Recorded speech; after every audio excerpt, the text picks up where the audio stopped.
राधे राधे, जय श्री कृष्णा, जय श्री कृष्णा। कैसे हैं आप सभी लोग? मस्त होंगे, स्वस्थ होंगे। तो चलिए आज हम आपको सुनाते हैं परमा एकादशी व्रत की कथा। अगर आपको अच्छे लगे तो प्लीज लाइक करें, कमेंट करें, शेयर करें और चैनल पर नए हैं तो प्लीज चैनल को सब्सक्राइब करें। राधे राधे, जय श्री कृष्णा। चलिए देर न करते हुए हम आपको सुनाते हैं परमा एकादशी व्रत की कथा। युधिष्ठिर बोले, हे जगतपते, अधिक मास के कृष्ण पक्ष की क्या कथा है, उसका क्या नाम है, क्या विधि है, सो कहिए। श्री कृष्ण बोले, हे युधिष्ठिर, मनुष्य को सुख और मोक्ष देने वाली पवित्र और पाप नाशनी एकादशी का नाम परमा है। पहले तो शुक्ल पक्ष की एकादशी की विधि मैंने कही है, उसी की तरह इसको भी करना चाहिए। अब मैं तुमसे सुंदर कथा कहूंगा। सुमेध नाम का एक धर्मात्मा ब्राह्मण था। उसकी स्त्री का नाम पवित्र था। किसी कर्म से वह ब्राह्मण अन्न धन से रहित हो गया। उसकी स्त्री अपने पति की सेवा किया करती थी। अतिथि को भोजन करा के आप भूखी रह जाया करती थी। घर में अन्न नहीं, यह बात अपने पति से कभी नहीं कहती। वह स्त्री अपने शरीर को सुखाने लगी।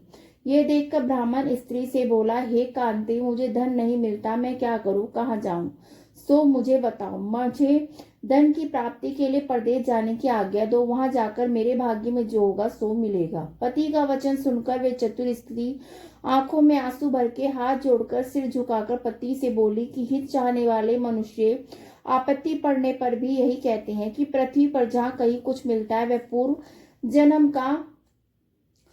जन्म का दिया ही मिलता है। पूर्व जन्म में जो विद्या दान पृथ्वी दान किए वे इस जन्म में मिलती है। बिना दिए कुछ भी नहीं मिलता। तब वे ब्राह्मण परदेश नहीं गया। एक बार उसके यहाँ मुनि आए। विधि पूर्वक भोजन कराकर वे उत्तम स्त्री उनसे पूछने लगी, हे विद्वान, मुझको छोड़कर मेरा पति बाहर जाना चाहता है।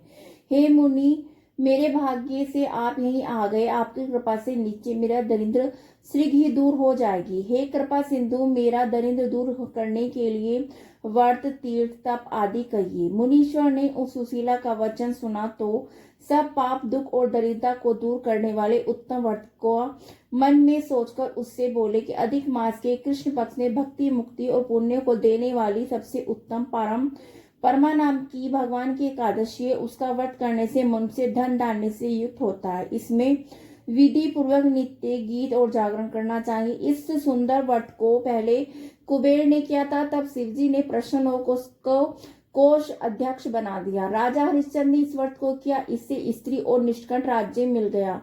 हे शुभे, अपने पति के साथ इस व्रत को कर। इसके करने से धन धान्य से युक्त होकर स्वर्गलोक को चली जाएगी।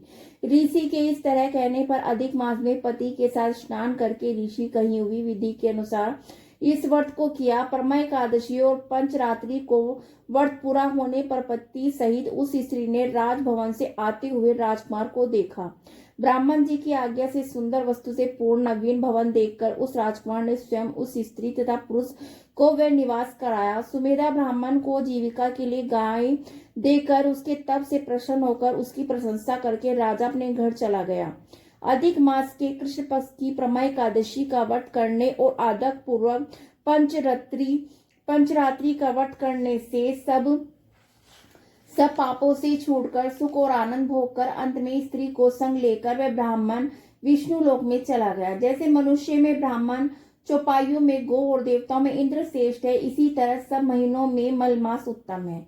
बुद्धिमान मनुष्य को यथाशक्ति एकादशी का व्रत करना चाहिए। श्री कृष्ण जी बोले, हे अनंत, तुमने मल मास की परमा एकादशी का फल तो मुझसे पूछा, सो मैंने सब कह दिया। हे नरप, इस व्रत को सुनकर स्त्री समेत राजा युधिष्ठिर ने किया। स्वर्ग को और पृथ्वी के दुर्लभ सुख है उसको भोग कर प्रसन्नता से बैकुंठ में प्राप्त हो गए। जो मनुष्य विधि पूर्वक अधिक मास में स्नान करते हैं, एकादशी और पंचरात्रि का व्रत करते हैं, वे स्वर्ग में इंद्र के समान सुख भोगकर तीनों लोकों से वंदित विष्णु भगवान के बैकुंठ लोक को चले जाते हैं। राधे राधे, जय श्री कृष्णा, जय श्री कृष्णा।